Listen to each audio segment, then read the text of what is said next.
मी आता मावळ्यांच्या ठिकाणी गेलो होतो, मारुती मंदिराच्या त्या ठिकाणी.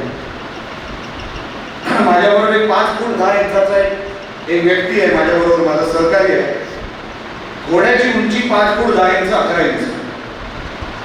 त्याच्यावरती मावळा बसलाय आमचा. त्याचा हात 6.5 फुटावर आहे. बेवड्याने पाडला, बेवडा पोचू शकतो. अच्छा, तो हात खेचणं म्हणताय, आतमध्ये रॉड आहे, रॉड खेचू शकतो बेवडा.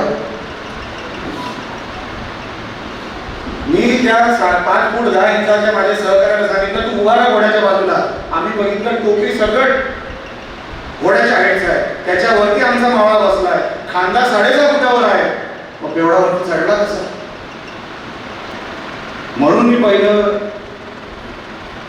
मला बोलावं असं वाटलं की हा कट आहे, ह्यांना काहीतरी घडवायचं आहे, ह्यांना वातावरण चिघळवायचं आहे. हे असेच नाही आले. अच्छा, केला कोणाला पुढे गेला? हिंदू मुलाला, गावडे नावाचे. कोण? तो कुठल्या तरी ट्रॅव्हलच्या ड्युटीवर, कसलाही क्रिमिनलचा इतिहास नाही. माणूस का नाही? जो ट्रॅव्हल्स मध्ये मुलगा काम करतो, मिरकरवाड्याच्या जवळ राहतो,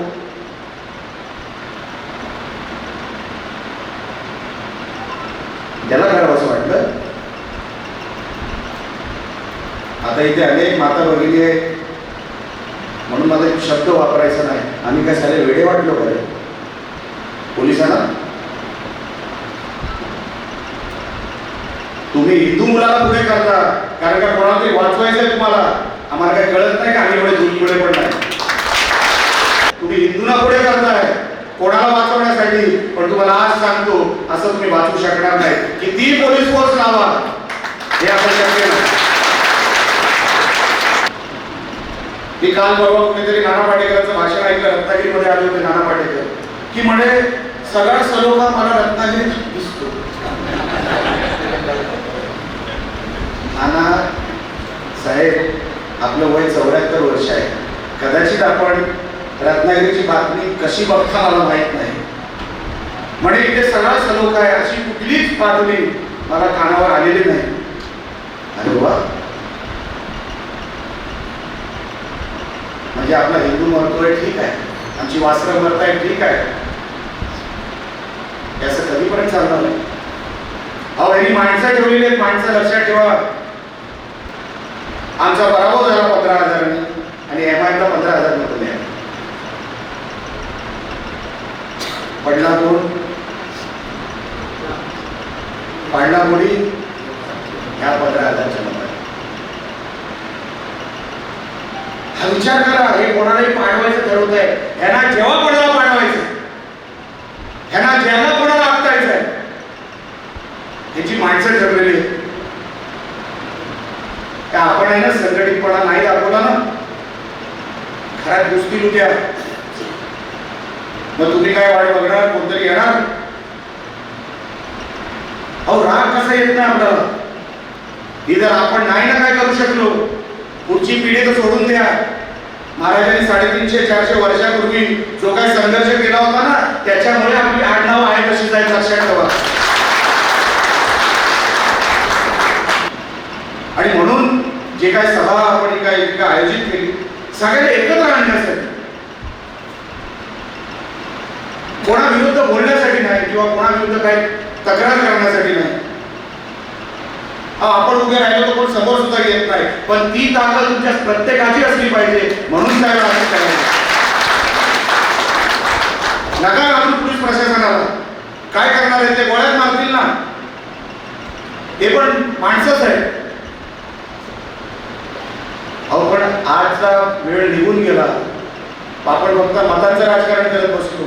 आपण कुठेतरी विचार करत बसलो की आपल्या मुलाबाळाचं काय होणार, आपल्या कुटुंबाचं काय होणार, आपल्या नोकरीचं काय होणार.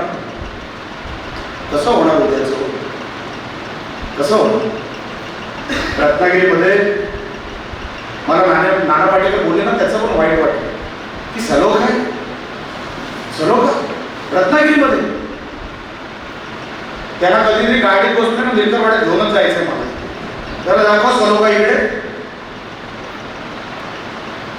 विचार करा ते कसे जगतात हो तिकडे. मायनॉरिटी ना हिंदू. तो माणूस हिंदू आहे पण तिथे सांगू शकत नाही, जागायला देत नाही. नाहीतर काय अवस्था होईल त्यांच्या माता भगिनींची, त्यांची स्वतःची, हे आपण विचारही करू शकत नाही. बघा बांगलादेश मध्ये वगैरे काय झालं, किती घाणेरडे प्रकार झाले. अहो आपल्या हिंदूंकडे हा एकच देश आहे, आपल्याकडे नाहीये दुसरा देश. नेपाळ एक होता 90% हिंदू, आता तो पण कमी झाला, पण नेपाळ लहान देश आहे. जर आपण आपल्या देशामध्ये हिंदूंचे रक्षण करणार नाही तर आपण कुठे जाऊन करायचं, चंद्रावर. अहो निवडणुका दर 5 वर्षांनी येतील जातील. या देशात सर्वात जास्त हिंदू आहे आणि सर्वात जास्त हिंदूच राहायला पाहिजे, याच्यासाठी आपण तुम्ही काम केलं पाहिजे. पोलिसांनाही माझं सांगणं आहे, असतील कुठे तर ऐकत असतील मला माहित नाही, उगाच आमच्या हिंदूंच्या नादाला लागू नका. एकदा आमचा तोल गेला ना, काही शिल्लक ठेवणार नाही, काही शिल्लक ठेवणार नाही.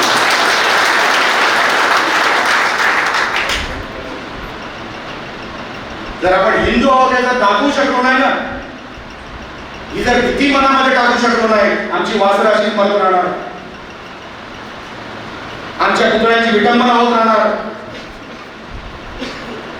आणि आपण कुठल्या तरी हॉलमध्ये बसून एकता मेळावा घेणार आणि सगळ्या विचार आणि सगळे आपापल्या घरी जाणार आणि विचार करणार, आता सगळं नीट होणार, आता हिंदू एक होणार. असा होतच नाही कधी. तो तयार करावा लागतो, ती जिद्द मनामध्ये आणावी लागते, तोपर्यंत समाज उभा राहत नाही, लक्षात ठेवा. फक्त निलेश राणेचा बॅनरवर फोटो आहे म्हणून सगळ्याला जे आले नसतील ना, मी येतो तुमच्या सगळ्याला, तुम्ही लावा.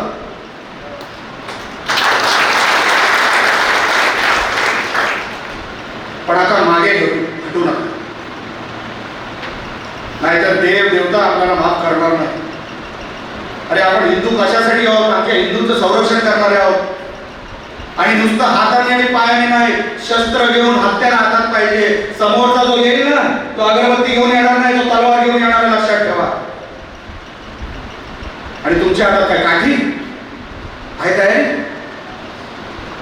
आहे, तयारी आपली. बगळा किती चांगला दिसला ना पाण्यात, तरी तो शिकार करायला उभा असतो. तो 1.5 पायावर जो उभा राहतो ना बगळा, लांबून वा बगळा किती छान, तो शिकार करायला उभा असतो, कीर्तनाला नाही. आणि समोरच्याच्या हातात तलवार दिसली तर तुम्ही काय काठी उचलणार आहात?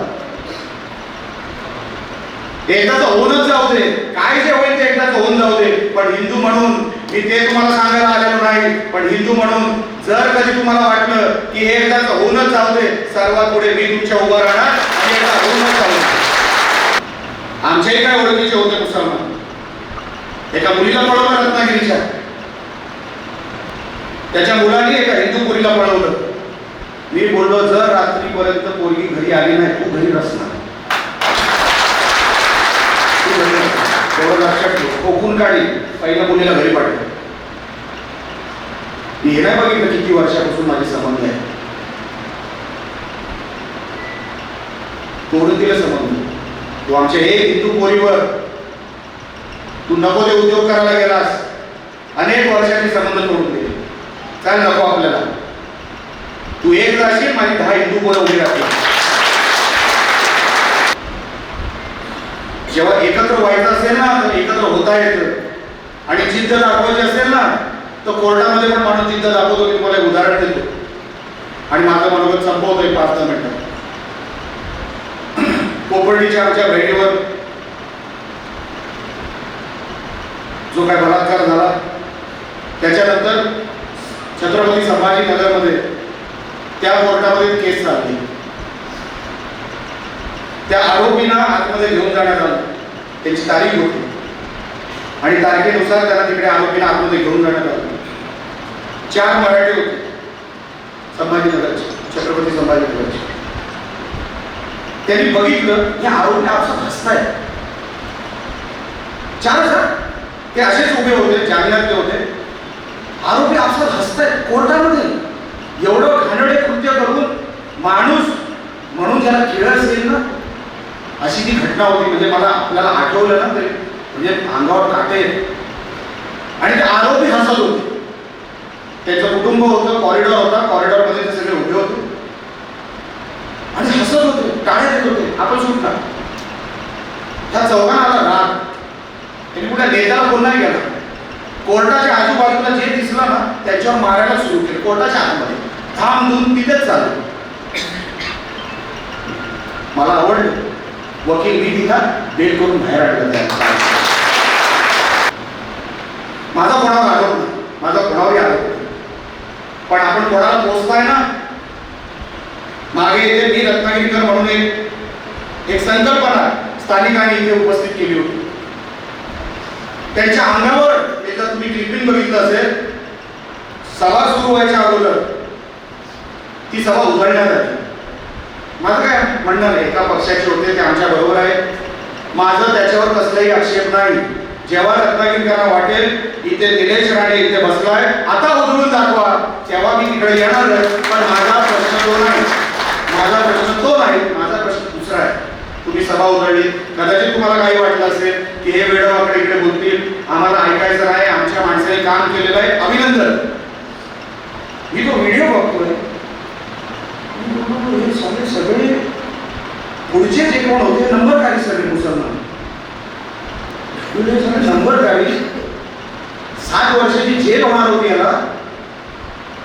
आणि ज्याचा अंगठा काढला ना त्या पोलीस केस मध्ये तोच बाजूला त्याच्या बरोबर. एक शूटआउट झाला होता रत्नागिरीमध्ये, तुम्हाला माहिती आहे मला माहित नाही. ज्याच्यावर अटॅक झाला तो पहिला आपल्याकडे होता, त्याचा एक अंगठा गेला शूटआउट मध्ये. तर ज्याचा अंगठा गेला तो त्याच्या बरोबर बसण्यात येतोय. मी म्हणलं कसे एकत्र येतात साले, आपण कधी येणार एकत्र. ज्याचा अंगठा गेला, ज्याच्या अंगावर गेला, ज्याला मारून टाकायचा प्रयत्न केला, ते सगळे मुसलमान एकत्र होते. आमचा हिंदू कधी एकत्र येणार आहे, प्रश्न माझा हा आहे.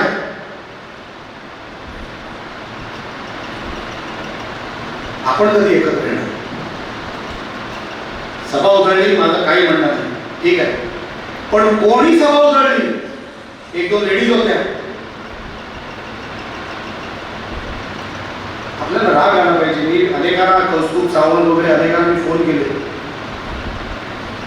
की मी येतो, मलाही बघायचं कोण सभा उधळत ते. आपण काही काळजी करू नका.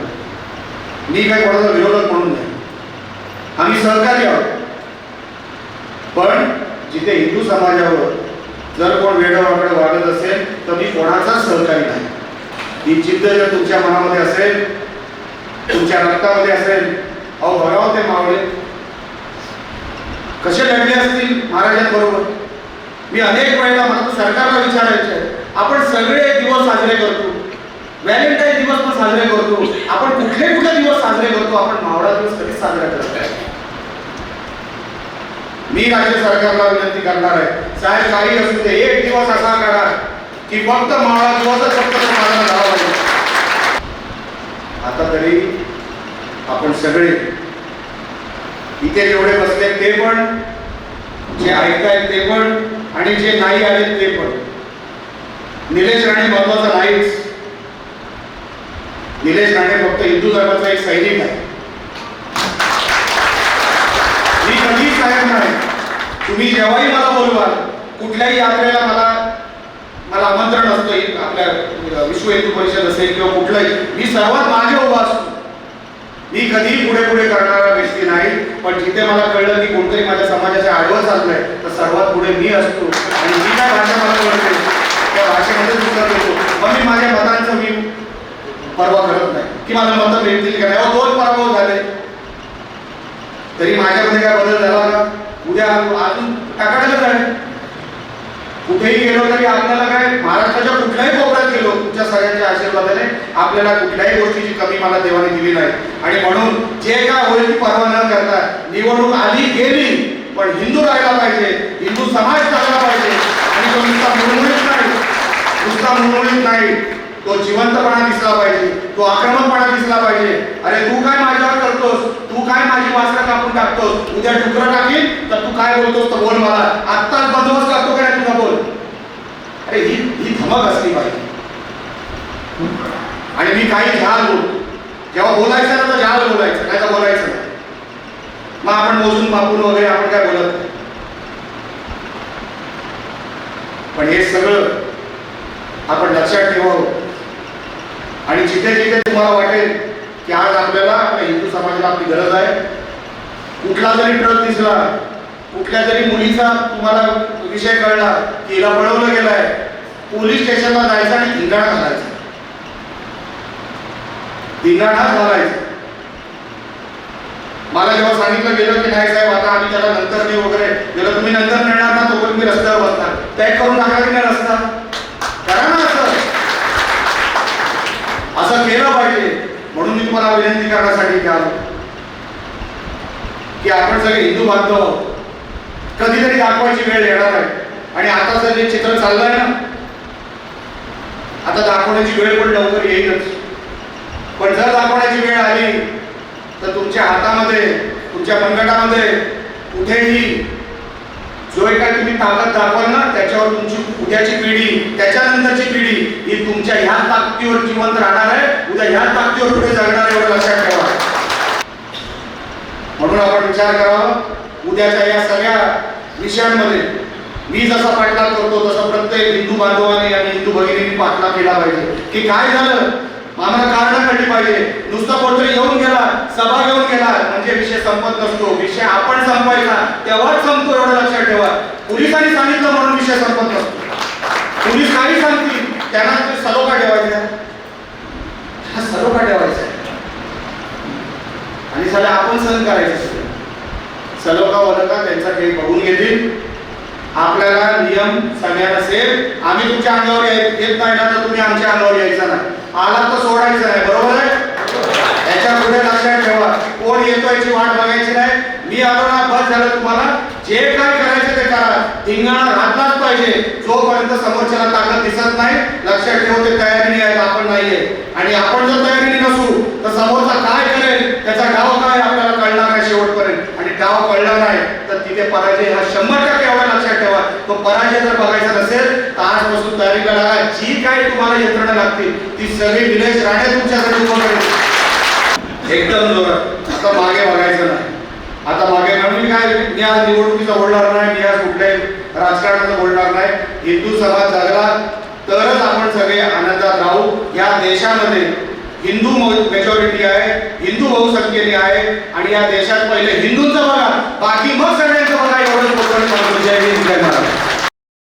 टाइम्स डिजिटलला लाईक करा, शेअर करा, सबस्क्राईब करा आणि बेल आयकॉन दाबायला विसरू नका. Times digital.